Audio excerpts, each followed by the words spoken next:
कहता है a particle moves in the X Y plane. Question देखिए क्या कहता है, कहता है कि a particle moves in the X Y plane, in the X Y plane under the influence of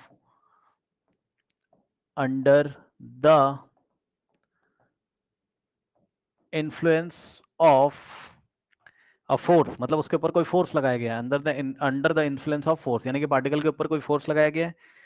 it's linear momentum, it's linear momentum its linear momentum is given as the p of t is equals to, इसका linear momentum आपको दिया हुआ है p of t is equals to capital A in the bracket I cos of kt minus j cap I cap cos kt minus j sine of kt, सही है, comma where a and k are constants, where capital A and K are constants, ये क्या है हमारे पास constant है, ठीक है students. और आगे उसने बोला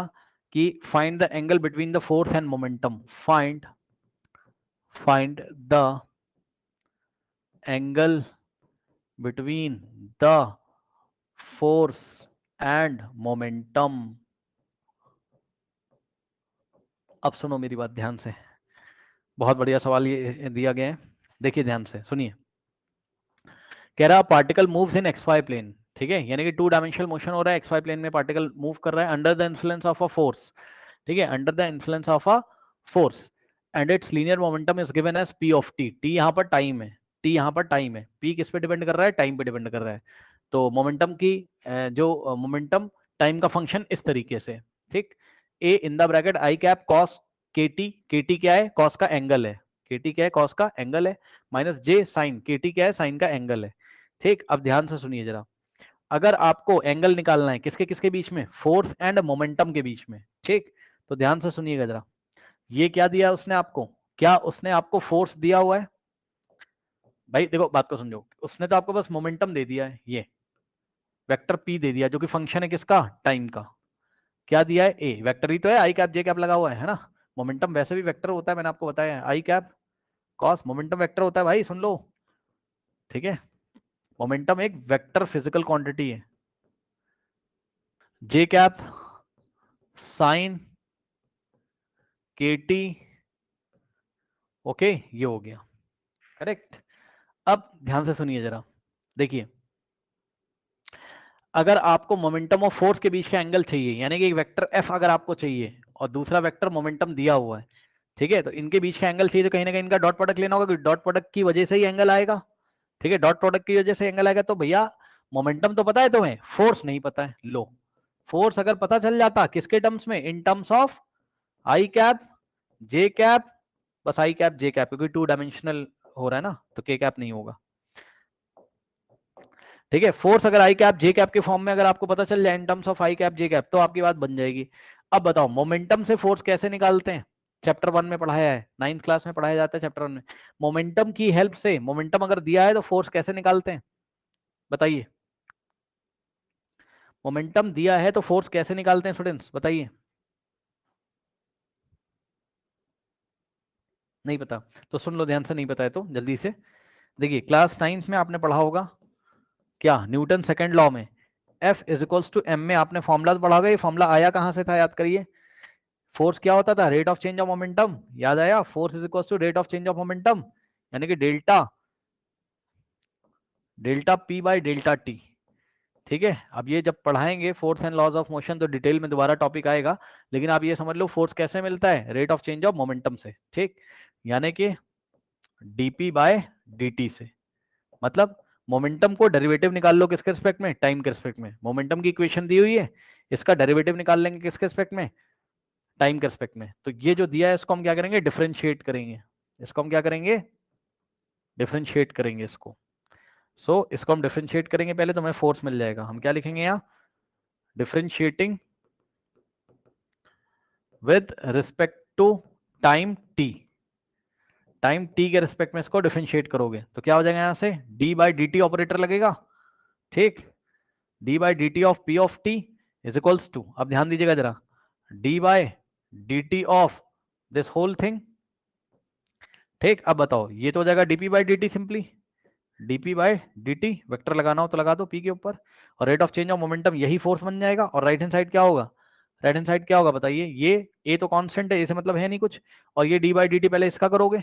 ठीक है, जब इसका करोगे आई कैप से भी मतलब नहीं है, सुन लो ध्यान से, ब्रैकेट में कर रहा हूं, पहले इसका करोगे फिर माइनस इसका डेरिवेटिव करोगे, इसका जब करोगे ध्यान से सुन लो, आई कैप तो बेचारा ऐसा ही रहेगा, उसका क्या ही मतलब है, वो तो डायरेक्शन के लिए लगा हुआ है, कॉस का डेरिवेटिव क्या पढ़ाया था, साइन, और पहले पूरे का करेंगे यानी कि कॉस के टी, और फिर इनटू में किसका करेंगे, केटी का, केटी का डेरिवेटिव कितना आ जाएगा, के टाइम के रिस्पेक्ट में, के कोई नंबर है, सोचो अगर cos 2t होता तो क्या था, cos का डेरिवेटिव क्या होता, साइन, साइन भी नहीं माइनस साइन, तो ये भाई cos का डेरिवेटिव माइनस साइन होता है, तो माइनस आगे आ जाएगा, तो माइनस आई कैप, cos का क्या हुआ माइनस साइन, cos केटी था साइन केटी, केटी का करोगे के आ जाएगा, डेरिवेटिव डिफरेंशिएशन से कहा है मैंने, ठीक है, और माइनस जे कैप बेचारा ऐसा ही रहेगा, और साइन का डिफरेंशिएशन क्या होता है, cos, तो साइन केटी था पहले cos केटी आएगा, फिर अंदर का करोगे तो केटी का कितना आ जाएगा, टाइम का टाइम के रिस्पेक्ट में 1, केटी का के आ जाएगा, ठीक,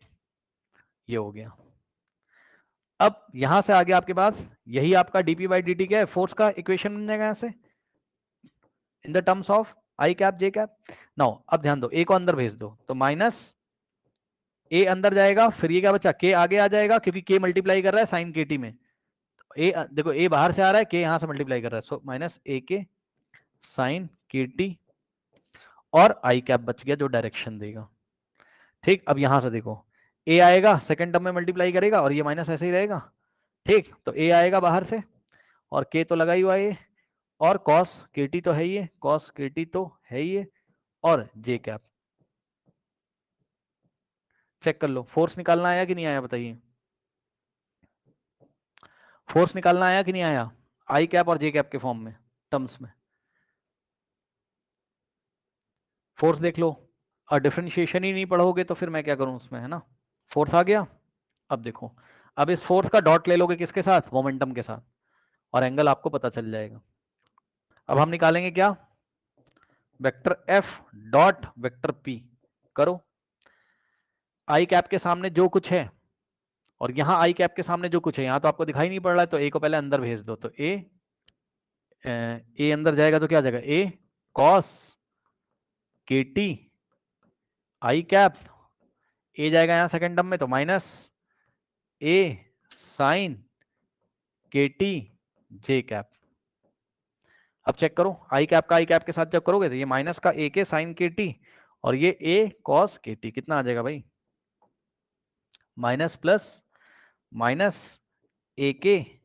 पहले इसको कॉपी कर लो, ए के साइन के टी, है ना, इनटू में क्या होगा,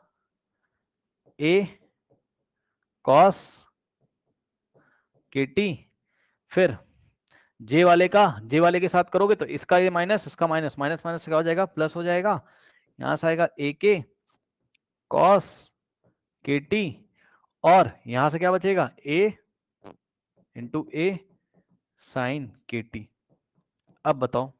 जो ये लिखा है वही तो ये लिखा है, ए इंटू ए 2 बार आ रहा है तो ए इंटू ए 2 बार आ रहा है, फिर या फिर आप ऐसे देख लो, ए के आ रहा है, ए के आ रहा है, कॉस के टी आ रहा है, कॉस के टी, एक ए एक्स्ट्रा आ रहा है, एक ए एक्स्ट्रा आ रहा है, फिर साइन के टी आ रहा है, साइन के टी, ये पूरा पॉजिटिव में नेगेटिव में कट जाएगा, और आंसर कितना आ जाएगा, 0। तो इस तरीके से वेक्टर एफ और वेक्टर पी के बीच में जो डॉट प्रोडक्ट लिया तो आंसर 0 आ रहा है, इसका मतलब फोर्स और मोमेंटम क्या है, म्यूचुअली परपेंडिकुलर है। तो उसने हमसे पूछा था find the angle between force and momentum, so angle between force and momentum is 90 degree. इस तरीके से सवाल को हमने हैंडल किया, ठीक है, कर लीजिए।